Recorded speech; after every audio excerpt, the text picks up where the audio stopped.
Bueno, muy buenos días. Dios me los bendiga a todos ustedes. Hoy es un nuevo día para crecer en el amor del Señor, oportunidad para que crezcamos en el amor de Dios. Y hoy la palabra está súper linda, igual todos los días es muy hermosa, porque la palabra nos habla precisamente de la humildad, nos habla de lo que es el reino de los cielos, incluso nos habla de lo que es el comportamiento de alguien que está en el mundo, ese esposo que está o esa esposa que está encarcelada en el mundo. Entonces vamos a empezar invocando la Santísima Trinidad por la señal de la Santa Cruz de nuestros enemigos. Líbranos, Señor Dios nuestro, en el nombre del Padre, del Hijo, del Espíritu Santo. Amén, amén y amén. Papito Dios del cielo, te doy gracias, papá, por ese amor que nos tienes, por esa bondad que siempre nos das. Que esta palabra sea viva y eficaz, que cada vez más la presencia del Espíritu Santo se manifieste en nosotros, en los hogares de las personas que están escuchando este mensaje, que sea realmente un milagro maravilloso, porque tu palabra es viva. Tu palabra se encarnó en nuestro Señor Jesucristo, sufrió por nosotros, padeció por nosotros, lo reconocemos, y Él triunfó cuando resucitó. Nos demostró que hay un reino celestial con su resurrección, y Él está preparando, mi Madre María está preparando su venida, porque ella es la llena de gracia. Por eso, papito Dios, reconocemos que no hacemos parte de este mundo y que necesitamos nutrirnos con tu santa palabra, para que esa palabra nos dé ese aliento de vida cada vez más y podamos ser testimonio para la salvación de muchos hermanos nuestros, sobre todo con nuestro testimonio. Haz que esa palabra en nuestro corazón quede cimentada, guardada con letras de fuego, y podamos ponerla por obra. Te lo suplicamos por el sufrimiento de tu divino Hijo, nuestro Señor Jesucristo. Amén, amén y amén. Bueno, hoy tenemos la palabra en Mateo 14, del 1 al 12. Vamos siguiendo el Evangelio de San Mateo. Bueno, dice lo siguiente. Por aquel mismo tiempo, Herodes, el que gobernaba en Galilea, oyó hablar de Jesús y dijo a los que estaban a su servicio: Ese es Juan el Bautista que ha resucitado. Por eso tiene ese poder milagroso. Es que Herodes había hecho arrestar a Juan y llevarlo encadenado a la cárcel. Lo hizo por causa de Herodías, esposa de su hermano Felipe. Pues Juan había dicho a Herodes: no debes tenerla como tu mujer. Herodes, que quería matar a Juan, tenía miedo de la gente, porque todos creían que Juan era un profeta. Pero en el cumpleaños de Herodes, la hija de Herodías salió a bailar delante de los invitados y le gustó tanto a Herodes que lo prometió bajo juramento darle cualquier cosa que pidiera. Ella entonces, aconsejada por su madre, dijo a Herodes: dame en un plato la cabeza de Juan el Bautista. Esto entristeció al rey Herodes, pero como había hecho un juramento en presencia de sus invitados, mandó que se la dieran. Ordenó pues cortarle la cabeza a Juan en la cárcel. Luego la llevaron en un plato y se la dieron a la muchacha, y ella se la entregó a su madre. Llegaron los seguidores de Juan, se llevaron el cuerpo y lo enterraron. Después fueron y avisaron a Jesús. Palabra de Dios. Te alabamos, Señor Jesús. Gloria a ti, Señor Jesús. Bendito y alabado sea el Señor con esta palabra. Moni, dábamos ayer unos tips con respecto a la lectura de la palabra. Es interesante cuando uno lee la palabra tratar de buscar diferentes versiones. Con eso uno se nutre más, ¿sí? Generalmente siempre nosotros tenemos debemos tener siempre la versión de Jerusalén, que es como nuestra guía, y a partir de allí pues vamos leyendo otras versiones, y eso nos va a dar mucha iluminación frente al texto. ¿Quién era Juan Bautista? El más grande de los hombres, ¿te imaginas? Más grande que David, más grande que Moisés, más grande que Elías. Imagínate que subió en un carro de fuego, que hizo detenerse el mundo porque tuvo el sol, Elías. Más grande que todos los hombres de la tierra, imagínate. Y a mí siempre me ha llamado la atención Juan. Incluso inicialmente, hace mucho tiempo, Molino, ¿recuerdas? La fundación se llamaba Juan Bautista. Juan el Bautista. Sí, porque a mí siempre me ha llamado la atención la vida de Juan. Porque era el más grande de los hombres Y es el más y pequeño. es el más en el reino pequeño. de los ¿Te imaginas cielos. cómo debe ser el cielo? ¿Qué características tenía Juan, mi amor? Juan era un hombre, yo digo que totalmente entregado a la obra de Dios. Era un hombre que definitivamente eh, tremendamente humilde, que se apartó un poco de todo lo que es la norma social. Él pues se le ubicaba o generalmente él se movilizaba en el desierto. Por eso en un pasaje bíblico hablaba que él era la voz que clama en el desierto. Eh, o sea, él no se le conoce como que tuviera propiedades, a pesar de que era el hijo de la prima de la Santísima Virgen. Él realmente, él está en el desierto, él se forma en el desierto, él también tiene contacto con el Señor a través del desierto. Él conoce muchas situaciones de ese eh, Padre Eterno, precisamente por ese encontrarse en el desierto. Eh, yo me supongo que hay datos particulares por qué él se habrá ido para allá, por qué él, o sea, no se quedaría en su casa con su mamá, con su papá, sabiendo que su papá también era un hombre que servía a la iglesia. ¿Qué sucedería con ese Bautista precioso? Y yo creo que, o sea, también la historia de su vida también implica que él, o sea el amor que él le tenía al Señor, a Dios Padre, era tan grande que definitivamente se alejó de muchas situaciones de su vida, de su comodidad, mejor dicho, se fue a morir a él en pocas palabras para poder él ser usado. Tengamos presente que el papá de él, si no me equivoco, si no estoy mal informada, él fue asesinado precisamente porque buscaban a Juan el Bautista también. Eh, y, y, y Juan tuvo que vivenciar lo mismo que Jesús, porque ellos fueron contemporáneos, o sea, la diferencia de ellos fueron cuestión de 6 meses de nacimiento, y a él también le tocó vivenciar la persecución, o sea, la persecución de los niños que mandó a hacer Herodes precisamente porque se supone había nacido el rey de los judíos. Y entonces, ¿se acuerdan ese pasaje cuando los reyes de Oriente llegan allí a Belén, a Jerusalén, y a averiguar sobre dónde estaba el rey de los judíos, ¿no? Y precisamente Juan estaba dentro de esa categoría de niños que podían haber sido asesinados y que fueron guardados por el Señor precisamente cuando él sale de su casa desde pequeño, Rafa. Sí, claro, desde pequeñito. Juan Bautista es una persona muy humilde. Inclusive es bien curioso como Herodes dice, es que Jesús es Juan Bautista reencarnado. O sea, cree en la reencarnación, volvió a nacer en Juan Bautista, en Jesús Juan Bautista, el espíritu de Juan Bautista. Entonces es bien interesante cómo esa persona tan humilde y tan sencilla como Juan realmente llega a ser el más grande entre los hombres. Siempre me ha llamado, como les compartí al principio, la atención de Juan. ¿Por qué Juan fue el más grande de los hombres? No ha habido otro como él. Entonces uno empieza a mirar de verdad, como bien tú dices, la humildad, la sencillez. Desde el vientre materno, recordemos cómo en Isabel se movía cuando llegó la Virgen María. Los dos primitos se comunicaron entre sí porque Juan Bautista sintió en el vientre materno, que a propósito los niños experimentan emociones en el vientre materno, eso es comprensible, y sintió la presencia de nuestro Señor y se movió cuando llegó la Virgen María allí a visitar a su prima Isabel. Entonces, él, un hombre que abandonó absolutamente todo. Si quieres tú crecer en el amor del Señor, realmente quieres buscarlo, tienes que aprender a abandonar, soltarte, tienes que aprender a morir a ti mismo, porque si no mueres a ti mismo, realmente pues no vas a poder estar ante nuestro Señor. ¿Qué quiere decir? Morir siempre a tantos apegos, a tantas cosas.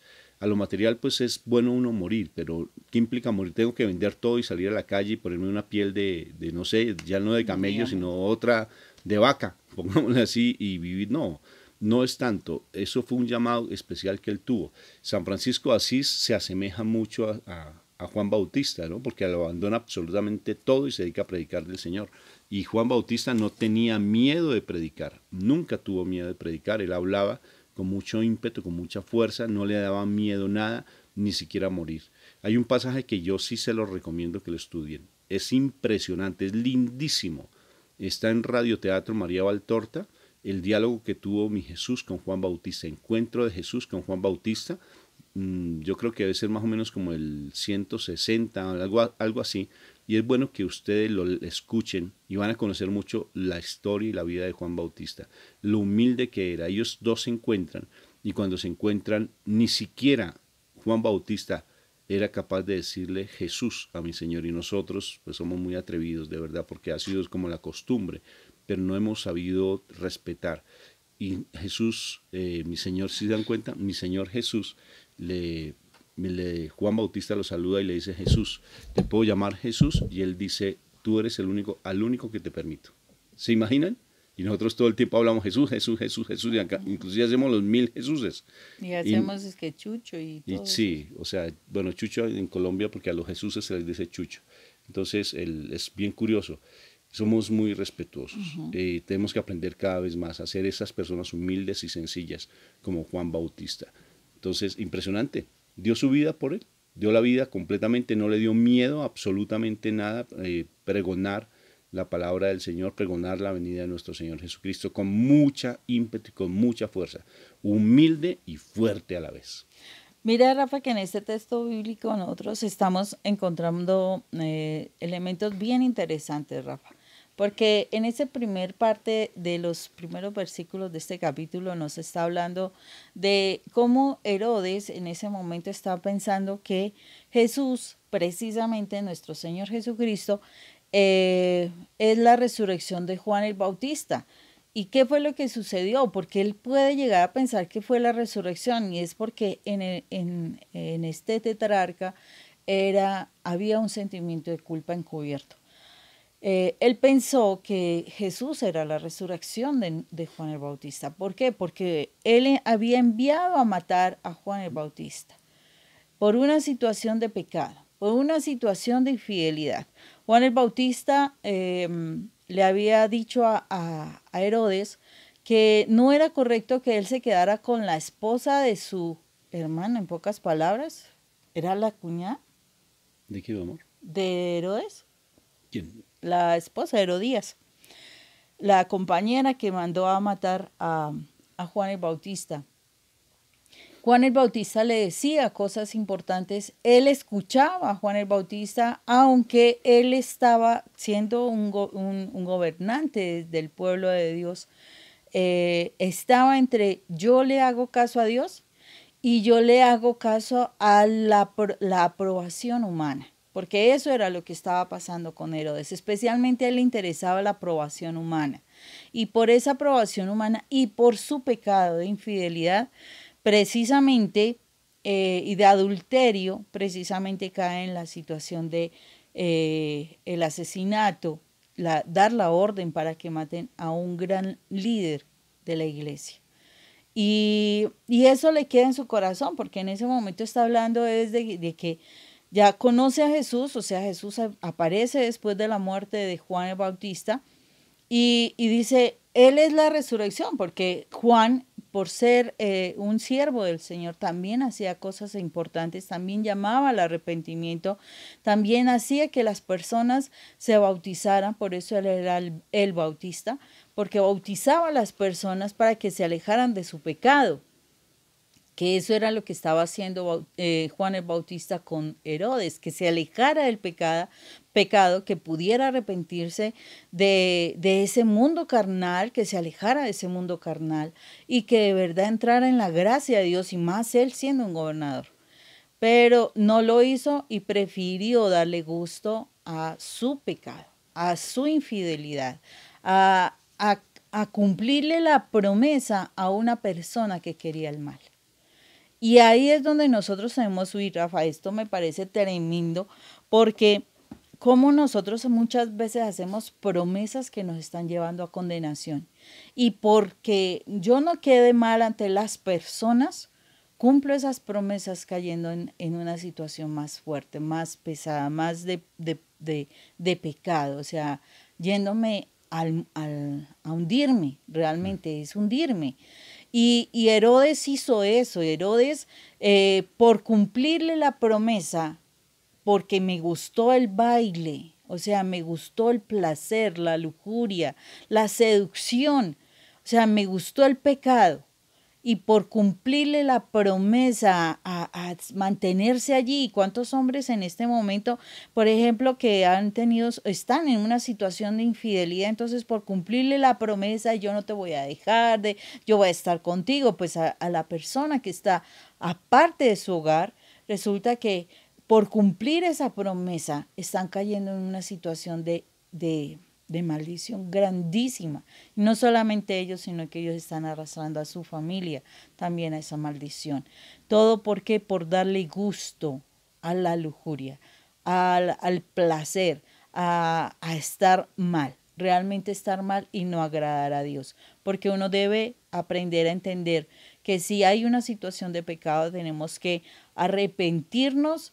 Y no es que yo quede súper bien ante las personas, no, yo tengo que aprender a quedar súper bien, pero súper bien ante Dios, ¿o no, Rafa? Simón, mira, bueno, el tiempo es corto, pero lo cierto es que conocer lo que fue Herodes, él era el hijo de Herodes, Herodes el Grande, que fue el que mató de una u otra forma a los niños allí en Belén. Y luego sale Herodes Antipas y Herodes Filipo, son los dos hijos, Herodes Antipas y Herodes Filipo, los dos hijos de Herodes. La herencia, o sea, es igual, sí, son asesinos y se mantiene esa misma herencia, son unas maldiciones generacionales. ¿Por qué? Porque no hay un arrepentimiento. Y era imagínense, el rey de Israel, se imaginan ustedes, impresionante, el rey de Israel, escogido pues básicamente por los romanos en ese momento, y con el apoyo de los romanos, o sea, una persona desquiciada completamente. Y bien lo que tú dices, cuando nosotros estamos en el mundo comiendo comida de cerdos, sí, porque así lo dice tal cual lo dice la palabra cuando hablamos del hijo pródigo, necesariamente hay una distorsión de la mente. A eso dice la palabra. Están con su mente entenebrecida. Y esa mente entenebrecida hasta profetas matan. ¿Sí? Hasta profetas asesinan. Y si alguien está en el mundo, bien puede ser tu esposo o tu esposa, si alguien está realmente comiendo comida de cerdos, pues su juicio no es el más correcto. Su forma de pensar no es lo más correcto y hasta te puede espiritualmente asesinar. ¿Sí? Te puede asesinar. ¿Por qué? Porque siempre va a tratar de hacer una cantidad de pensamientos raros, como por ejemplo, no es que la encarnación se encarnó. O sea, que ellos empezaron, igual que los hinduistas, ¿no? Creen en la reencarnación. Se reencarnó el espíritu de Juan Bautista en ese hombre y por eso es que hace milagros. Entonces, es bien curioso, si se dan cuenta del pensamiento tan entenebrecido que tiene cuando alguien está en el mundo, entonces hay que tener mucho cuidado cuando tú estás con alguien que está en el mundo, por eso es que dice la palabra, ten cuidado con hacer yugo desigual, o sea, unirte de manera desigual con alguien, porque necesariamente no tienen juicio. Y al no tener juicio, pues van a estar siempre distorsionando la realidad y tú, de una u otra forma, que estás buscando a Dios, siempre te va a tratar de alejar de la palabra de Dios. Eso por un lado, y bien reafirmo lo tuyo que me parece interesante, y es que si realmente cuando uno no está en ese mundo de Dios, siempre todo el mundo te va a tratar de cambiar, de acabar con todo lo que tú estás haciendo. Y es bien importante no dejarte contaminar porque se pierde el juicio, Moni, y es delicadísimo con respecto a eso. Tú decías algo que me parecía importante, Moni, y es que realmente las personas del mundo están en el mundo y quieren acabar como dé lugar a cualquier persona que es creyente, como sea, porque realmente es así, y no tenemos por qué dejarnos, si estamos buscando al Señor, dejarnos acabar con eso. Mírenlo las promesas. Es que me impresiona mucho lo de las promesas. Ten cuidado con darle promesas al mundo y no cumplir con las promesas de Dios. Porque si tú le cumples al mundo por miedo, necesariamente estás perdiendo tu salvación. Es que aquí estamos jugando con nuestra salvación, no es con la vida. La vida es lo de menos. La vida, dijo Pablo, es basura. Esto aquí en el mundo es basura. Estás jugando es con tu salvación. Por eso es que el mundo siempre, esos Herodes en el mundo, te van a infundir miedo para que, no, es que miren los que están muriendo, miren lo que está pasando por aquí, miren lo que está pasando por allá. Siempre te asusta, el mundo te asusta para que tú pierdas tu horizonte espiritual. Si tú te comprometiste con Dios, cúmplele a Dios, no al hombre. Porque si tú le cumples al hombre, va a hacer lo mismo que pasó con el primer rey de Israel. Se puso por tener miedo ante el pueblo de Israel. ¿Qué pasó Por tener con Saúl? aprobación. Claro, Terminó siendo terminó destronado. destronado y murió con su propia espada. Él mismo, con su propia espada murió. Entonces es bien, o sea, es increíble. Uno mismo se labra su futuro.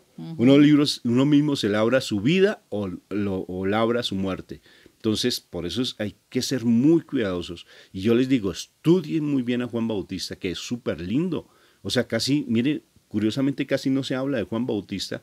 Y yo otra vez les recomiendo, escuchen ese radioteatro María Valtorta, cuando mi Jesús se encuentra con Juan Bautista. Es súper, súper, súper lindo. Bueno, entonces, ¿cómo es de importante que nosotros tomemos esa decisión? ¿A quién quieres agradar? ¿Por qué es eso? ¿A quién quieres agradar? Herodes por agradar a la hija Salomé, María se Salomé, llama. sí. La hija de Herodías terminó acabando con un gran profeta y es lógico igualmente esa persecución, esa locura de haber hecho eso trajo para él muchas maldiciones y bueno, tenemos varios reportes a nivel de la palabra de Dios de lo que hizo Herodías, el buscar asesinar a Jesús porque él creía que, listo, Juan el Bautista había resucitado, se supone, en Jesús, entonces él se sentía perseguido también y entonces sentía que debía acabar a Jesús para acallar esa voz de culpabilidad que sentía. Y a veces pasa eso, o sea, cuando tú estás haciendo algo incorrecto, cuando tú sabes y el Señor te lo ha dicho y la gente te lo ha dicho, porque hay gente de Dios que está al lado nuestro, y dice cuando uno está cometiendo un error y uno simplemente se mantiene en el error, uno quisiera acallar las voces, silenciar esas voces y seguir en el pecado y seguir cayendo en situaciones peores.